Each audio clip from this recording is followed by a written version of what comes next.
Saudara-saudari yang terkasih, jumpa lagi dalam Pelita Hati hari ini, Selasa 20 Juli 2021, hari biasa dalam Pekan Biasa yang ke-16.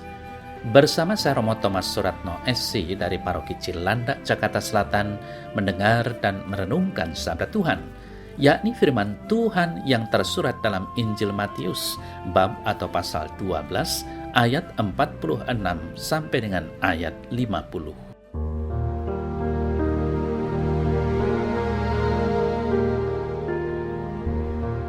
Ketika Yesus masih berbicara dengan orang banyak itu, ibunya dan saudara-saudaranya berdiri di luar dan berusaha menemui dia.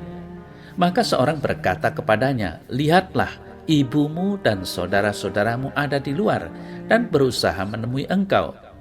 Tetapi jawab Yesus kepada orang yang menyampaikan berita itu kepadanya, "Siapa ibuku dan siapa saudara-saudaraku?" Lalu katanya sambil menunjuk ke arah murid-muridnya, "Ini ibuku dan saudara-saudaraku. Sebab siapapun yang melakukan kehendak Bapa-Ku di sorga, dialah saudaraku laki-laki, dialah saudaraku perempuan, dialah ibuku."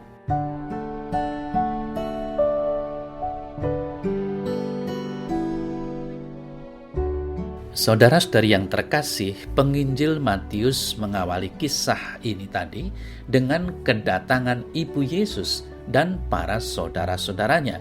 Mungkin adalah adik-adiknya, saudara-saudara sepupunya, atau mungkin kerabat dari keluarga besarnya ketika Yesus sedang berbicara dengan orang banyak.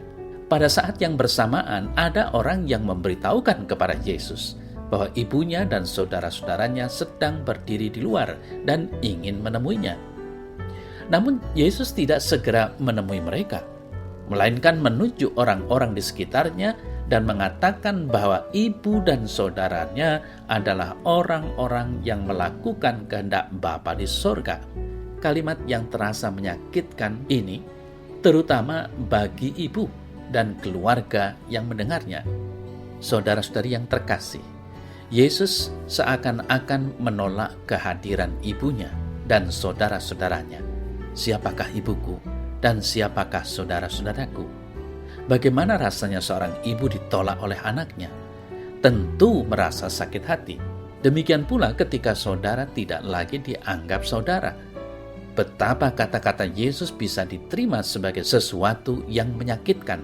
Namun, Yesus ingin membuka pemahaman baru mengenai keluarga dalam konteks kerohanian.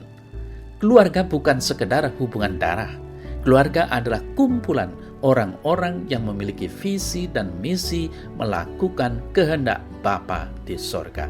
Maka, saudara-saudara yang terkasih, harus kita pahami bahwa apa yang dilakukan Yesus semata-mata hanya untuk menunjukkan kehadirannya di dunia ini, yang utama adalah untuk melakukan kehendak Bapanya di sorga, yaitu menyampaikan kabar baik atau Injil kepada orang banyak.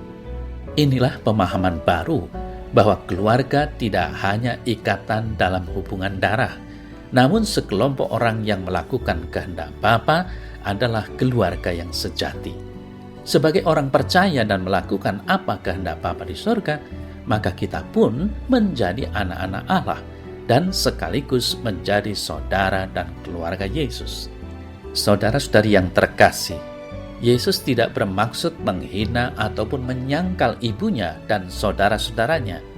Yesus menunjuk murid-muridnya sebagai keluarganya, sebagai ibu dan saudara-saudaranya. Dengan kata lain, Yesus lebih mementingkan cara memelihara kehidupan dalam persekutuan bersama dengan mereka yang senantiasa melakukan kehendak Allah. Dengan demikian, orang-orang yang tidak lagi memiliki keluarga secara fisik dapat memiliki sebuah keluarga di hadapan Bapa. Saudara-saudari yang terkasih, ketika orang melakukan kehendak Bapa, mereka tidak hanya mewujudkan hubungan mereka dengan Bapa, mereka harus siap sedia menerima orang lain yang bervisi sama sebagai anggota keluarganya. Hal ini dikatakan oleh Yesus bukan untuk menolak relasi keluarga sedarah, tetapi meluaskan pengertian keluarga sejati dalam kekekalan. Saudara-saudari yang terkasih, Yesus memberi harapan bagi orang-orang yang tidak lagi bisa bersama keluarganya karena berbagai alasan dan penyebab. Selain itu, Yesus pun memberikan penekanan ulang pada relasi keluarga berdasarkan hubungan darah. Sekalipun telah terhubung oleh darah, sebuah keluarga harus bersama-sama bertindak seturut kehendak Bapa. Saudara-saudari yang terkasih, bagaimana kehidupan keluarga kita? Apakah anggota keluarga kita melakukan kehendak Bapa di sorga? Siapakah kita menerima orang lain yang melakukan kehendak Bapa sebagai keluarga kita? Marilah berdoa memohon pertolongan Tuhan untuk dapat mewujudkannya.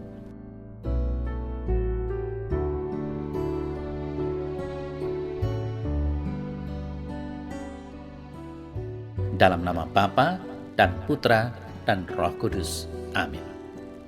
Ya Tuhan Allah, curahkanlah selalu Roh Kudus-Mu, sehingga aku Kau mampukan untuk senantiasa mencari dan melakukan kehendak-Mu. Semoga dengan mengerti keinginan-Mu, aku semakin dapat menerima kehadiran sesamaku manusia di dunia ini. Amin. Dalam nama Bapa dan Putra dan Roh Kudus. Amin.